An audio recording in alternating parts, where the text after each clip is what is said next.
Hello everybody. आज हम बात करेंगे हिंदुस्तान में कैसे एक रेपिस्ट कुलदीप सिंह संगड़ को हाई कोर्ट का एक जज रिश्वत लेके बेल दे देता है। ये एक और बलात्कार है हिंदुस्तान की डेमोक्रेसी के साथ।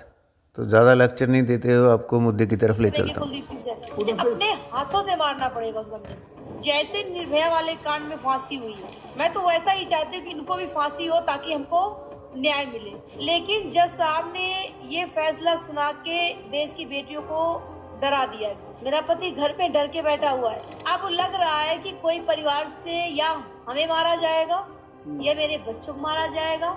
जान है तो मैं लड़ाई लड़ूंगी, चाहे मुझे कुछ भी करना पड़ जाए, चाहे मरना ही ना पड़ जाए। आपके वकील जो हैं महमूद पराचा जी, वो उनसे भी काफी बात हुई। वो कह रहे सीबीआई का भी इसमें रोल थी। इसमें सीबीआई का रोल क्या था? अगर मेरे सर के साथ में अगर सीबीआई अच्छे से बहस करती तो क्या पता कुलदीप सिंह सेंगर को जमानत न मिलती। और इसमें सीबीआई का आईओ मिल चुका था। उसने भी बहुत सारे पैसे लिए। जैसे जज साहब ने अपनी पूरी पेटी भर ली, वैसे उन्होंने भी। मैं तो आज तो मैं हाई कोर्ट के सामने गई थी कि मैं जज साहब से सवाल करूंगी। चलो वकील सवाल नहीं कर सकता जज साहब से, लेकिन जनता का अधिकार है कि जज साहब से सवाल करना, पूछना। ये मेरा सवाल बनता है। अब कैसी हिम्मत है आपकी? टूट रही है या बिल्कुल पुख्ता एकदम तैयार हो कुछ भी हो? मैं नहीं टूट रही हूँ। जब तक अगर जान है तो मैं लड़ाई लड़ूंगी, चाहे मुझे कुछ भी करना पड़ जाए, चाहे मरना ही ना पड़ जाए। मरूंगी नहीं, जिंदा रह के लड़ूंगी। अगर कोई मारता है तो बात अलग है, लेकिन अपने हाथों से मरने वाली नहीं हूं मैं। क्योंकि मेरे आगे 2 बच्चे हैं, उनका भविष्य देखना है। बिल्कुल। मेरे पति को जॉब से निकाल दिया गया। अब ये बताओ, मुझे नौकरी, मुझे किसी चीज का शौक नहीं है कि हमें इसके लिए मैं खूब मीडियाबाजी कर रही हूँ, खूब कर रही हूँ। ये सब कुछ नहीं भाई। जब पति कमाएगा जब भी तो बच्चे पलेंगे, जब भी दूध पियेंगे। अब जब सब रोजगार बंद हो गया, ऐसे जॉब करते थे, घर बनता था, इन सब चीजों का कंडीशन उस लाइन में थे। वहां से हटा दिया उन्हें हटा दिया। डर है। किसने हटा दिया? कंपनी ने हटा दिया भाई। कंपनी में प्रेशर लगा रहा है। अच्छा, आपने भी कहा था कोई रोजगार नहीं कि अपने बच्चे को जिला सकूं। बिल्कुल। अब ये आपने कहा था कि कुलदीप सेंगर, अभी कहीं मैं सुन रहा था, पक्का नहीं था मुझे, मैं आपसे पूछ रहा हूँ कि ये 2027 चुनाव से पहले जमानत दी है। ये क्यों लगता है? 2027 क्योंकि चुनाव आ रहे हैं, अपनी बीवी को चुनाव लड़ना चाह रहे होंगे। हमें भी खबर आई है। लेकिन ऐसे आरोपी, रेप के आरोपी, अगर परिवार को, फैमिली को टिकट दी जाती है तो समझ लो ये मेरे साथ घोर अन्याय हुआ है। जज साहब ने ये ऑर्डर सुना के देश की बेटियों को एकदम अंदर से डर पैदा कर दिया कि अगर अब मैं घर के बाहर निकलूंगी रेप होगा। महिला आयोग की अध्यक्ष स्वाति मैम का भी यही मांग था कि फांसी हो दरिंदे को, लेकिन बड़ी पार्टी का देख के उसको फांसी नहीं दी गई। जैसे निर्भया वाले कांड में फांसी हुई है, मैं तो वैसा ही चाहती हूँ कि इनको भी फांसी हो ताकि हमको न्याय मिले। अगर आपसे अभी गैंग रेप का केस मेरा पेंडिंग में है, अभी उस पर सजा नहीं हुई है, वो सीबीआई कोर्ट में चल रहा है। लेकिन जज साहब ने ये फैसला सुना के देश की बेटियों को डरा दिया एकदम। अभी दूसरे केस में फैसला भी नहीं आया है, अभी वो तो एक नॉर्मल सा जमानत हो गई। वो तो नॉर्मल सा है। जब इतने बड़े केस, एक लड़की के साथ रेप होता है, पिता को मार दिया जाता है, परिवार की सुरक्षा हटा दी जाती है। वीरेंद्र यादव पत्रकार ने, उन्होंने पापा के हॉस्पिटल में बयान लिए थे, बोला था क्या हुआ, तो उन्होंने बयान की पेन ड्राइव वगैरह सीबीआई के सरकारी गवाह बन गए, इसलिए उनको भी, पत्रकारों को भी धमकाया गया। कुलदीप सिंह सेंगर ने 50 दिन जेल में रखा है। तिहाड़ जेल से मुकदमा क्या इल्जाम लगा दिया? गैंगस्टर, अपराधी। मेरे घर में सामने ला दो, मुझे फूलन देवी बनने मजबूर कर देंगे कुलदीप सिंह सेंगर। कैसे? मुझे अपने हाथों से मारना पड़ेगा उस बंदे को। ये आपके मन में क्रोध है? क्रोध है। अगर मेरे सामने खड़े हो जाए, मैं उनको वैसे, अरे उनकी बेटी, उनका अपने पिता का ही एक वो भी बेटी है ना, ऐसे पिता को तो घर से निकाल के फेंक देना चाहिए। उनकी बेटी तो किसी बहुत बड़े पुराने मुख्यमंत्री के, हाँ, ये भी मैं कहना चाहती हूँ कि वो यूपी के पूर्व सीएम के पोते से शादी की, क्योंकि वीर बहादुर फतेह बहादुर के बेटे से शादी की है।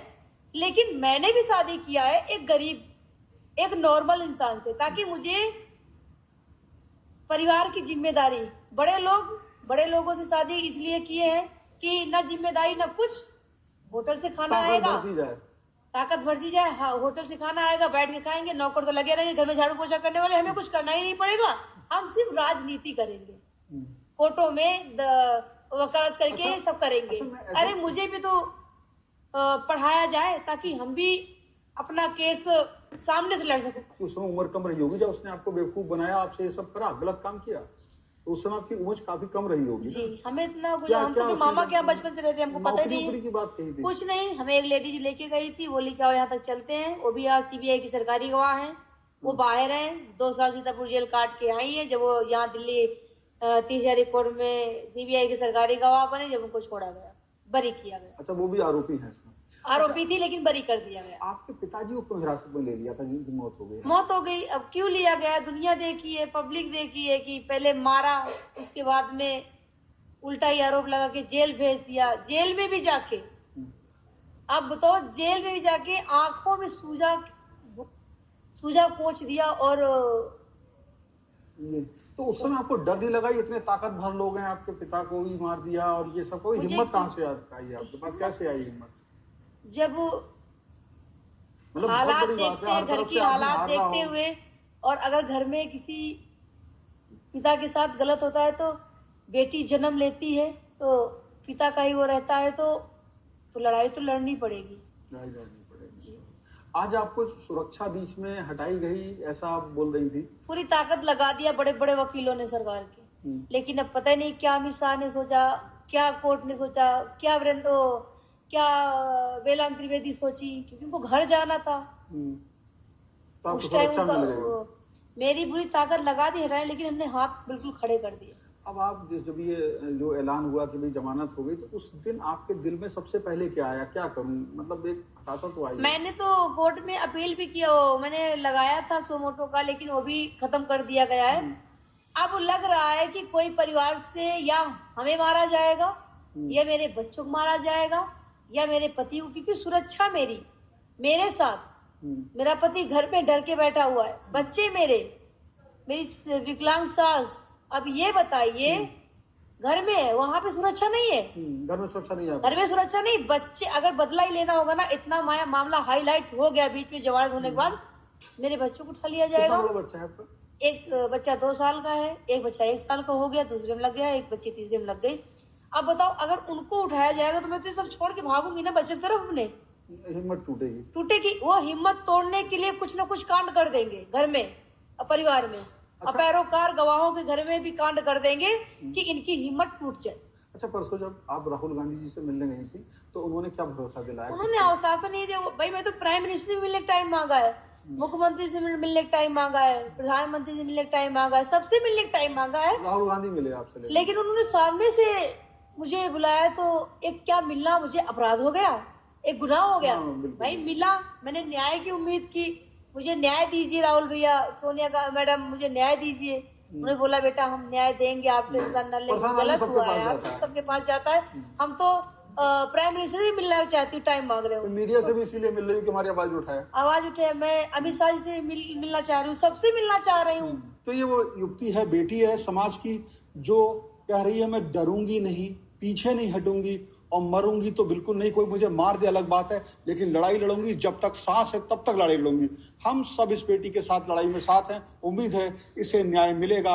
और जो आरोपी का तो सजा याफ्ता है, सजा दी गई है, उसको जेल की सलाखों के पीछे ही रहना पड़ेगा, या फिर जैसा कि इस जंग करती हुई बेटे की आस है, उम्मीद है कि उसे इतने बड़े उसके लिए फांसी होना चाहिए।